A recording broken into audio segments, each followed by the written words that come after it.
અમદાવાદના ઓઢવમાં જાહેરમાં તલવાર અને ચપ્પા સાથે ફરતા અસામાજિક તત્વોની શાન પોલીસે ઠેકાણે લાવી છે। તાજેતરમાં જ આવા અસામાજિક તત્વોનો વિડીયો વાયરલ થઈ રહ્યો છે।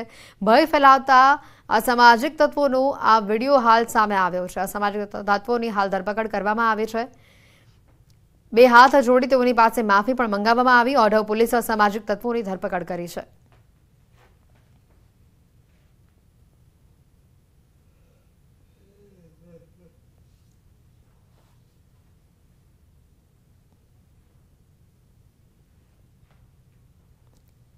અસામાજિક તત્વો જાણે સમગ્ર રાજ્યમાં બેફામ બન્યા હોય તે પ્રકારની 4 અલગ અલગ ઘટના ભરૂચથી સામે આવી છે, જેમાં ગાડીના કાચ તોડીને 1.5 લાખ રૂપિયાની ચોરી કરવામાં આવી। તો બીજા દ્રશ્યો રાજકોટના બતાવી રહ્યા છે કે જ્યાં અસામાજિક તત્વો દ્વારા એક યુવકને 7 જ સેકન્ડમાં 11 લાફા મારવામાં આવી અને છરીથી હુમલો કરવામાં આવ્યો। તો બીજી બાજુ બનાસકાંઠામાં ચેઇન સ્નેચિંગની ઘટના સામે આવી। તો અમદાવાદથી પણ આવી જ ઘટના સામે આવી છે। અસામાજિક તત્વો બેફામ બની રહ્યા છે સમગ્ર રાજ્યમાં।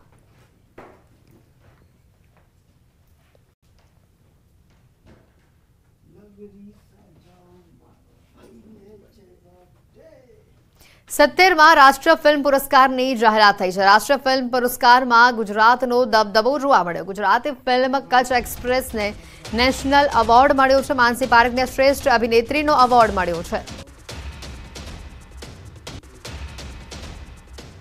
રાષ્ટ્રીય ફિલ્મ પુરસ્કારમાં ગુજરાતનો દબદબો જોવા મળ્યો। ગુજરાત એક્સપ્રેસ મૂવીને રાષ્ટ્રીય પુરસ્કારમાં સ્થાન મળ્યું। માનસી પારેખને શ્રેષ્ઠ અભિનેત્રીનો એવોર્ડ પ્રાપ્ત થયો છે। 70માં રાષ્ટ્રીય ફિલ્મ પુરસ્કારની જાહેરાત થઈ અને જેમાં ગુજરાતનો દબદબો જોવા મળ્યો। કચ્છ એક્સપ્રેસ મૂવીને નેશનલ એવોર્ડ પ્રાપ્ત થયો છે। માનસી પારેખને શ્રેષ્ઠ અભિનેત્રીનો એવોર્ડ પ્રાપ્ત થયો છે। સુરતથી સામે આવ્યા છે શોલે ફિલ્મ જેવા દ્રશ્યો। શહેરના કિમ રેલવે ઓવરબ્રિજ ઉપર લોખંડના ગટર ઉપર વધુ એક યુવક ચડ્યો।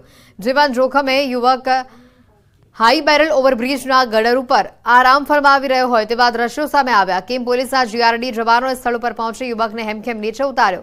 અવારનવાર કિમ રેલવે ઓવરબ્રિજના ગટર ઉપર યુવકો ચડી જવાની આ ઘટના સામે આવી રહી છે, જેને લઈને પોલીસ કર્મીઓ પણ હવે પરેશાન થયા છે।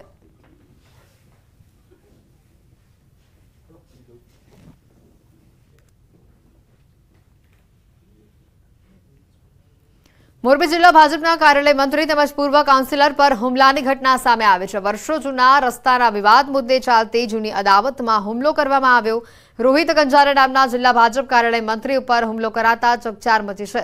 ભોગ બનનાર ભાજપના મંત્રીએ તંત્રના આદેશથી દબાણવાળો રસ્તો ખુલ્લો કરાવ્યો હતો, પરંતુ આ રસ્તા પર દબાણ કરનાર વ્યક્તિઓને આ બાબત ન ગમતા તેમણે ભાજપ મંત્રી પર જીવલેણ હુમલો કર્યો।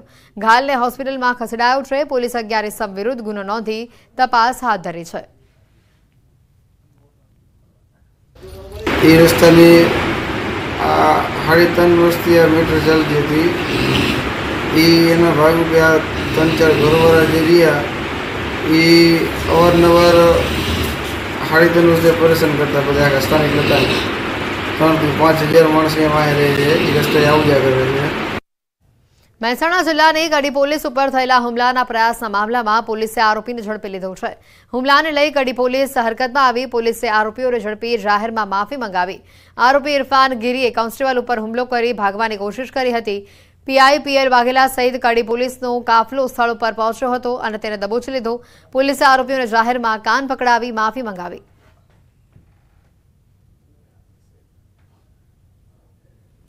અમરેલી જિલ્લાના સાવરકુંડલાના થોરડી ગામમાં સિંહ પરિવારની લટારનો આ વિડીયો વાયરલ થઈ રહ્યો છે। સિંહ બાળ સાથે રાત્રિના સમયે શિકારની શોધમાં ભટકતા સિંહ પરિવારનો આ વિડીયો સામે આવ્યો।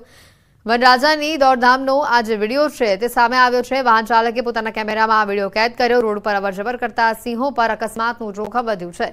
સિંહોની લટારથી સ્થાનિકોમાં પણ ભયનો માહોલ છે, ત્યારે વન વિભાગની કામગીરી સામે અનેક સવાલ ઉભા થઈ રહ્યા છે।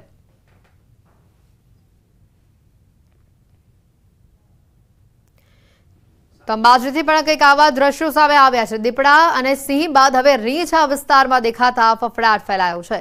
બનાસકાંઠાના યાત્રાધામ અંબાજીના ગબ્બર પર્વત પાસે રીંછ જોવા મળ્યો। તળેટીમાં રીંછની લટાર કેમેરામાં કેદ થઈ। જો કે સ્થાનિકોમાં રીંછની લટારથી ફફડાટ ફેલાયો છે। રાત્રિ દરમિયાન ગબ્બર 51 શક્તિપીઠ મંદિર તરફ આ રીંછ જોવા મળ્યો।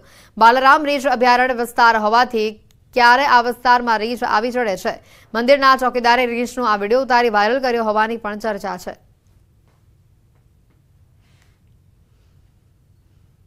રાજકોટના ધોરાજીમાં GATL કિસાન સુવિધા કેન્દ્રના ધોરાજી ડેપોમાં યુરિયા ખાતરની અછત જોવા મળી છે। છેલ્લા ઘણા દિવસોથી યુરિયા ખાતરની અછત સર્જાતા ખેડૂતો ધરમના ધાકા ખાવા માટે મજબૂર થયા છે। અહીંયા DAP સહિતના બીજા અન્ય ખાતરનો પણ જથ્થો ઉપલબ્ધ છે, પરંતુ યુરિયા ખાતરનો સ્ટોક નથી।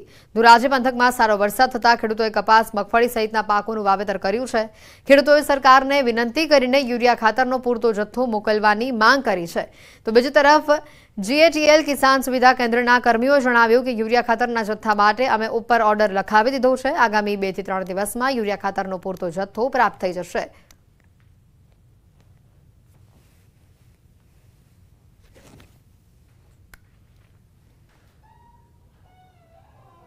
હું અત્યારે અહીં સરદાર ડેપોએ ઉરિયા માટે આવેલો હતો। અત્યારે હાજરમાં અહીંયા ઉરિયા છે નહીં, તો એના માટે ખેડૂતોને કોઈ મુશ્કેલી ન પડે એ માટે સરકાર અને સરદાર ડેપો વાળા ઉરિયાને સ્ટોક રાખે એવી અમારી વિનંતી છે। કપાસ, મગફળી, સોયાબીન અને તુવેર અને વાવેતર હોય એમાં યુરિયા નાઇટ્રોજનની જરૂર પડે મોલની અંદર વેચ કરવાની અંદર, તો જ ખેડૂતને ઉત્પાદન આવે। ઘણી તરફ સરદાર ડેપોમાં અથવા ઇફકોની અંદર કે ગમે ત્યાં પ્રાઇવેટની અંદર અત્યારે પ્રાઇવેટ સેક્ટરની અંદર પણ ખાતર મળે છે, તો યુરિયા ખાતરનું શોર્ટેજ થાય છે। ખાતરની અંદર DAP, APS, એમોનિયા, પોટાશ બધે ખાતર અવેલેબલ છે, પૂરતો સ્ટોક છે। પણ યુરિયાનો થોડોક સ્ટોક અત્યારે 1 ટન જેવો છે અને એનો ઓર્ડર ઓગસ્ટમાં લખાવેલો છે, જે આવકમાં છે। સમાચારોમાં હાલ રોકાઈશું એક બ્રેક માટે।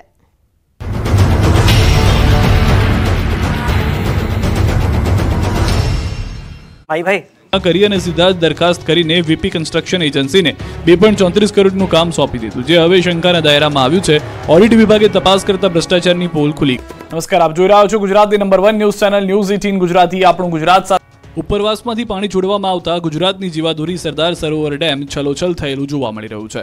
ઓવરફ્લો થવાની માત્ર 3 મીટર જ દૂર છે। જોકે ઉપરવાસમાંથી પાણીની આવક ઘટતા નર્મદા ડેમની સપાટીમાં સામાન્ય ઘટાડો થયો છે। ડેમની મહત્તમ સપાટી 138.68 મીટર છે। હાલ નર્મદા ડેમની જળ સપાટી 135.17 મીટર પર પહોંચી છે। પાણીની આવક ઘટતા ડેમના પહેલા 9 દરવાજા ખોલાયા હતા, જેમાંથી 4 બંધ કરી દેવાયા છે। હાલ નર્મદા ડેમના 5 દરવાજા 1.5 મીટર ખુલ્લા છે, જેમાંથી 50,000 ક્યુસેક પાણી નદીમાં છોડાઈ રહ્યું છે। ઉપરવાસમાંથી 1,16,691 ક્યુસેક પાણીની આવક થઈ રહી છે, સામે 1,16,408 ક્યુસેક પાણીની જ આવક થઈ રહી છે। ગેટ મારફતે 50,000 ક્યુસેક પાણી નદીમાં જાય છે। રિવરબેડ પાવર હાઉસ મારફતે 43,579 ક્યુસેક પાણી નદીમાં છોડાઈ રહ્યું છે। કેનાલ હેડ પાવર હાઉસ મારફતે 22,829 ક્યુસેક પાણી કેનાલમાં જાય છે। દેશમાં 78માં સ્વતંત્રતા પર્વની ઉજવણી થઈ, ત્યારે પ્રધાનમંત્રી નરેન્દ્ર મોદીએ 15મી ઓગસ્ટ 2024ના 78માં સ્વતંત્રતા દિવસ પર સતત 11મી વખત લાલ કિલ્લા પરથી તિરંગો ઝંડો ફરકાવ્યો। આ વખતે તેમણે 1 કલાક 38 મિનિટનું ભાષણ આપ્યું। PM મોદી સ્વતંત્રતા દિવસ પરના ભાષણમાં અનેક મુદ્દા પર બોલ્યા, જેમાં મુખ્ય વિષય તરીકે 6G, UCC, one nation one election, medical ક્ષેત્રે ભારતની પ્રગતિ અને બાંગ્લાદેશમાં હિન્દુઓની ચિંતા વિશે વાત કરી। PM મોદીએ મહિલાઓની સુરક્ષાથી લઈને દેશના વિકાસ સુધીના તેમના વિઝનને આગળ ધપાવ્યું। 2047 સુધીમાં ભારત વિકસિત ભારત બનશે તેવી ખાતરી આપી। તો આગામી 5 વર્ષમાં મેડિકલ કોલેજમાં 75,000 નવી બેઠકો બનાવવામાં આવશે તેવી જાહેરાત કરી।